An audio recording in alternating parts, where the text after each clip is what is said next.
Look at these guys, overachievers. That's Glacier. That's Norman. Those are our cats. They're finally kind of, well, Glacier's been sticking around the whole time, but that one there, he takes off a bunch.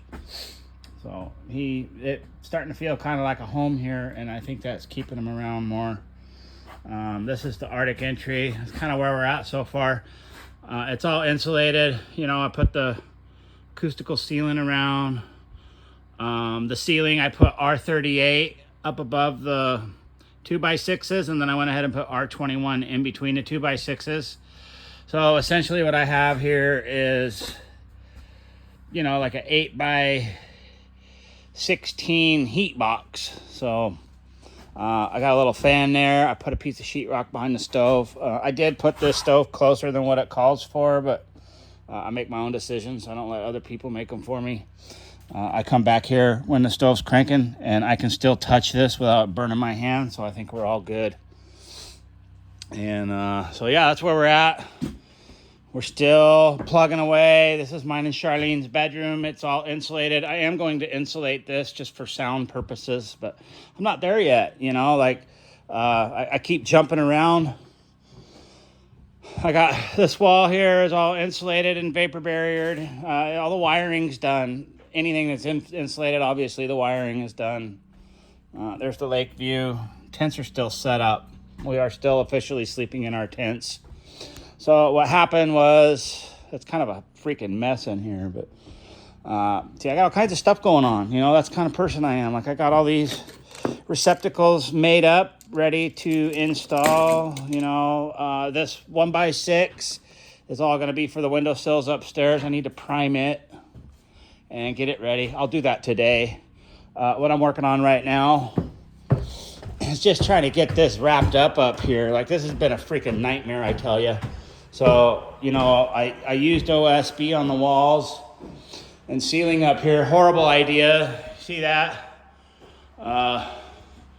That just, anytime you put anything, I thought I sealed it up really well with the primer, but anytime you put anything wet on it, that's what happens. It just freaking bubbles. So I like the colors though. This color is Shasta Lake.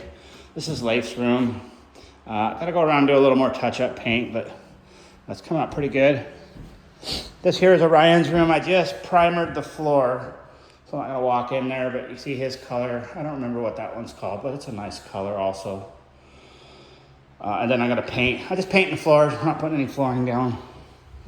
Lou's room has the final coat of paint on his floor, kind of a grayish color, and he chose a blue room as well. I think his blue is called Shipyard, but you see there, look at all the blistering. Like, it's just, it drives me nuts. So those of you that are new here, I fell, broke my arm. I feel it put us a month, maybe 6 weeks behind schedule. So that being said, when I started putting up this OSB, you know, and putting primer to it, it started blistering. And if I wasn't so tight on the time, I would have just stopped right there.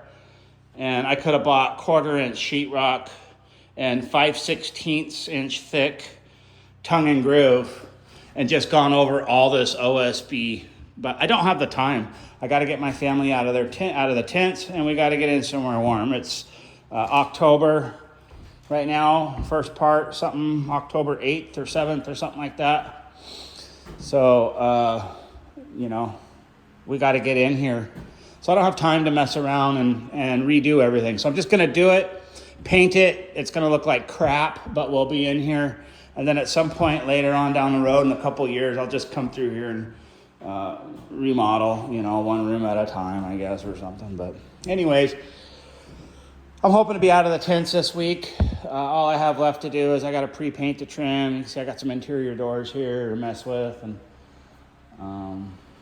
yeah, we're tired of camping. So the 21st or something of this month will be 6 months in the tent for my family. So, you know, right there, that's our tent city. It's mine and Charlene's tent, Leif and Lou's tent, and Orion's tent. And all the tents have broken zippers. They got whole. I mean, they're just. I don't know. I think homeless people have nicer tents than we do. So it's time to get out, and get in. So the upstairs, we'll get it done. Me and Charlene will sleep in here while we're finishing the downstairs, and then each boy will have their own room.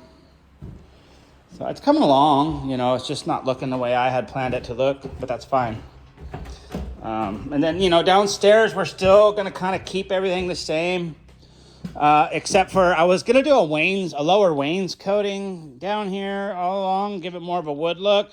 But, man, it's expensive. So I'm just going to sheetrock the whole wall. I'm still going to put the tongue and groove on the ceiling, And then the stairs, this whole area around the stairs, this little interior wall, this little L-shaped area will all be, including the stair treads, like all that stuff's temporary. That'll all be really nice wood. So we can still afford to put some wood concepts, just not as much as I wanted to in the beginning. Right now we're working also, doing what we're doing. At the same time, I'm trying to get the kitchen cabinets laid out and emailing the guy back and forth. My layout, what I got going on, and then he's emailing me back pictures, plans, and I say, yeah, I like that, but I don't like this. So, all that emailing back and forth, what we're doing now. So, we were upstairs. I spray textured up there. That caused more blisters because I created a shit ton of moisture. And it got kind of colder in that time. So it's like I had to jump back down here and put some more insulation up really quick just to hold the heat in. I still don't have the whole south wall here insulated because I haven't wired it yet. I can't, I'm not a electrical designer. Like I can pull wire, I can nail boxes. But the layout part, I'm not real good at. So I'm taking my time and making sure to put switches and receptacles and, make sure I got the right receptacle. The fridge is going to go here, so make sure I got the right deal set up for that. So I'm just I'm pretty slow electrician. My son, Jesse, is an electrician, so I call him for advice, which is good to have, tradesmen in the family. So once I get the upstairs wrapped up, then I'm going to come down here and work on mine and Charlene's room. As you can see here, maybe remember I had that pocket door. Well, I framed that in. We're just going to have a regular door. We want the wall space. So this gets a regular door, no more pocket door. And by framing this in, so I had a pocket door here and one here. And what was happening is right here, of course, and I got these cheesy headers. Like, I don't recommend using framing studs for headers, even C-channel in them. They're still just weak.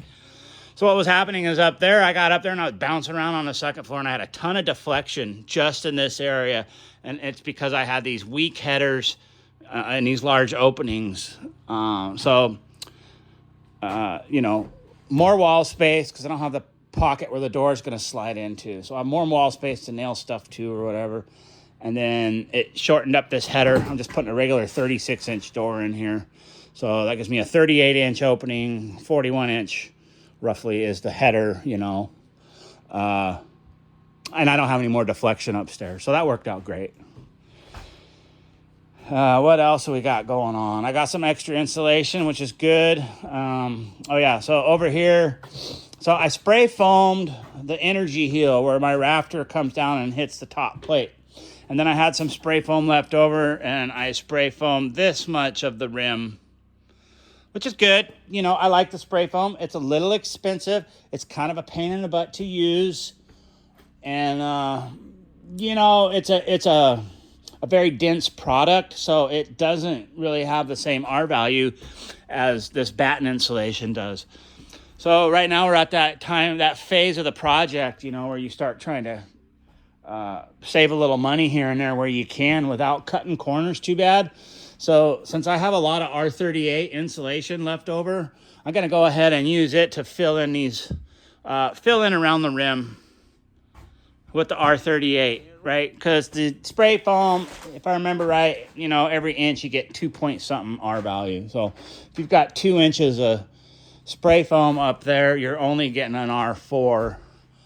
But what I do like about the spray foam is that it is a, you know, a vapor barrier kind of deal. So I'm just going to use the batten insulation up there. Batten insulation in my headers.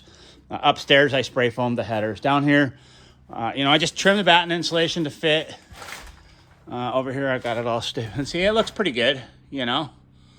I'm putting a Trimco, the acoustical sealant. We call it Black Death. Putting that on makes it pretty tight, you know. I did not get Arctic boxes for my exterior walls, so I just taped the boxes. And that's how we used to do it back in the day. So anyways, it's coming out pretty good.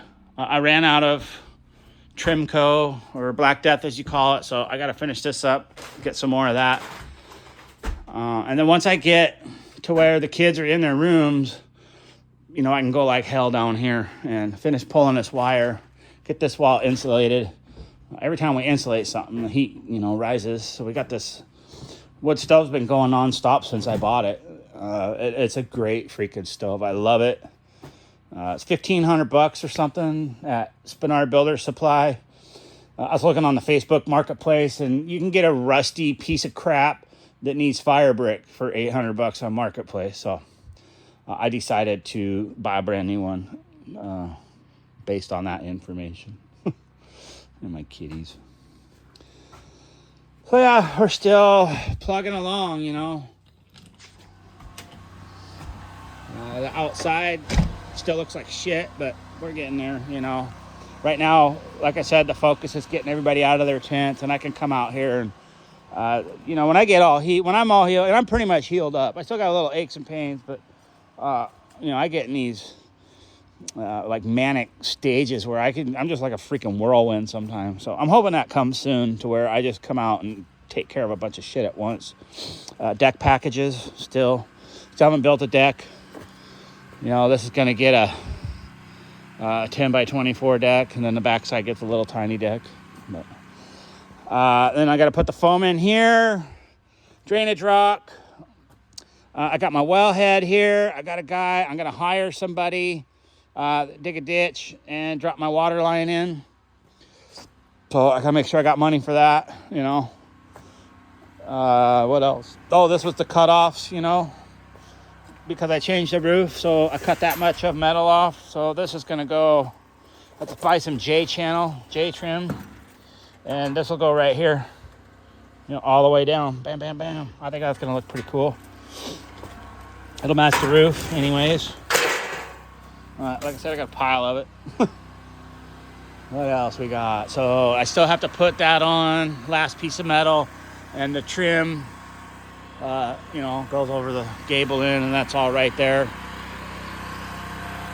Our little generator finally quit on us, so I've been using the big one, and that doesn't really allow me to keep track of how much hours we have in the building process here. So whatever, you know. We're just trying to get in now. I you know, these people come up here and do this stuff, and a lot of them that do it, they don't have any building experience. My hat's off to those folks. I don't know how they pull it off, man, because it's a pain in the butt. It's hard. So I have a lot of respect for all those folks that come up from the lower 48 and they want to do the Alaska Dream. And especially those that don't have any building experience and they just jump right in and tackle it. Like, that is very commendable. So here's some ramps we bought, you know, kind of spoiling ourselves a little bit, you know, while we're building this house. So as you know, we have a remote property that's the place where I love. That's where my heart belongs most of the time. And we really struggle getting in and out of there. We've been riding a bunch of crappy machines, you know. So we sold our big beautiful home. It's kind of a weird thing. So we sold our big beautiful home. We raised our family in and moved out here to the tents, to this little piece. We had 3.5 acres. Now we have a 1/2 acre. Anyways, what that got us to is we don't have a mortgage anymore. We don't have a monthly payment on anything other than, you know, your basic electricity at the thrift store and whatever. So we went out and we got ourselves a couple of snow machines on credit, you know. So my wife got a Voyager, Polaris Voyager 550 fan. Nice and lightweight. It's a 2-stroke machine. It'd be perfect for her. Good little sled. And then I got me, you know, I'm a meathead, so I gotta have something sturdy. So I got a big Polaris Titan. It's a 4-stroke 1000. Thing's heavy as sin, but it's got a ton of power. So hopefully I can do all my mountain man stuff easier with this setup. Like, it's pretty sweet ride. It's got the track is pretty wide. Like, see how wide the track is there. That track's pretty narrow. Yeah. So excited about that. Excited to get back up the mountain and you know, take care of that place. So up the mountain, what we got, like, so we got a ½ acre here. See, there's a cabin there. So pretty narrow. ½ acre here. We got 15 acres up the mountain. Here we got there's about a 1,500 square foot place, and our place up the mountain is about 1,500 square foot. So they're both about the same size, just a different layout, you know, built differently. I like these little boxy, just simple chalet kind of style. I just like them, you know. They're easy to build. I don't know. They're functional, right? So I got a stove here. I'm gonna temporarily hook this up so we can cook. We've been using a little butane stoves, and they're starting to peter out on us. So we got this thing here. Gonna hook it up. Outhouse still looks the same. Still got to put a generator shed over there. So I got a lot of stuff. I got a lot of stuff to do, but I have a lot of stuff, you know, to do all this. So that's pretty cool. It's one thing to, you know, have a lot of stuff to do, but not have the stuff to do it. And it's another thing, have a lot of stuff to do, and you got all the things you need to get it taken care of. So see here, I got some door trim. I buy these pro packs. Everything you need in this package, you know what I'm saying? Like, I love these things. It's a cheap cardboard trim or whatever. It's all your pre-prime, but they give you, you know, you got, they're all 7-foot pieces, and they give you 5 of them. So 2 of them are for the vertical legs, and then 1 of them split in half is enough to do a header, or both headers rather. So each one of these will do 1 door. They're like 30-something bucks for the whole pack, pre-primed. You can't beat it. So upstairs is getting more of a painted look. Downstairs will have more of a wood look. So, yeah, that's the update. That's where we're at. Feel pretty good. My arm healed up okay. You know, I can go like hell again for maybe a couple days, and then I have to stop and kind of take it easy. Doesn't mean I stop and work completely, but I stop and take it easy. Do things like this, or, you know, insulating and vapor barriering and pulling the wire and nailing the boxes off. It's pretty easy for me. You know, it's not too bad on my body, but yeah, it's our home. Home sweet home. I'm gonna stick a Toyo stove over there, one of them electric diesel heaters. Found out they don't really use a lot of power. I was gonna put a oil drip stove there, and those suck a ton of fuel. So I'm gonna put just a regular little Toyo there. Yeah. And then what else I got? Oh yeah. Check this out. So there's all my solar stuff. That's a box, a big metal box with I don't know, maybe a computer brain in it or something. And all my batteries, I got 2 batteries, all my batteries. I got 2 batteries. They slide into that, plug and play. I got a big inverter, that's the inverter. Those are the 2 batteries. That's some case that they slide into. And then I have 6 solar panels, bifacial solar panels, to hook up out there. So pretty soon I'll be at that spot, and then we don't have to run a generator so much. Generator's costing us 5 gallons of fuel a day. I think gasoline right now is about $3.80 a gallon. So that's almost 20 bucks a day to run the generator. And that's it. I don't have all the firewood I need. I mean, I do have all the firewood I need. Let me take that back. I don't have all the firewood processed and seasoned that I need. So that's going to be a struggle. That's going to be one of those battles that I pick as soon as it gets in my face. But I have a few ideas of what I can do. I got a stash of standing dead spruce that I have not cut down yet. Just for the simple fact that when you cut it down and leave it on the ground, it just gets wet. So I can harvest some spruce. Got a mess out there. And we'll have some wood for the winter here. I got plenty of wood up at the cabin. So yeah, it's our house. I'll keep you guys updated, as much as I can. I forget about this sometimes. And I was actually up going through some of my old videos. I don't think my videos are that bad, actually. So I'm just, I'm not a videographer or whatever you call it. And I'm not very good at editing things. So I just kind of want to do this in case YouTube is around for a long time and I'm not.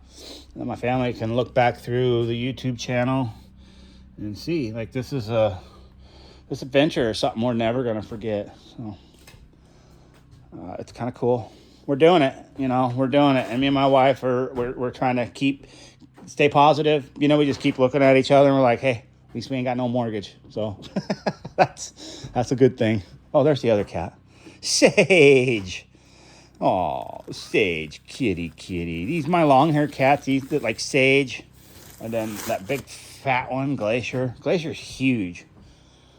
Look at the size of this thing. Yeah, look at this guy. They're just clumped up with dreadlocks. Like, these cats have not been getting any kind of care other than love, food, and water. So we're gonna have to either shave them or spend a couple days trying to brush them out. Right, Glacier? Meow meow. A big kitty. What are you doing, big kitty? Huh? What are you doing, big kitty? And then there's Norman. That's the other big kitty. Oh, Norman. Norman's our short-haired Tom. Yeah. These are good cats. They're Alaska cats. Glacier's actually fought Fox off. So, he's still standing here. So he's able to fight off a fox. We don't know what Norman does. He takes off for 5 days at a time sometimes. And obviously he's able to survive because he comes back. But we got all kinds of eagles and fox and cat eaters around here. So we got some pretty good cats, I guess, because they're not eaten yet. Oh, yeah. All right. That's enough of me yakking. Have a nice day.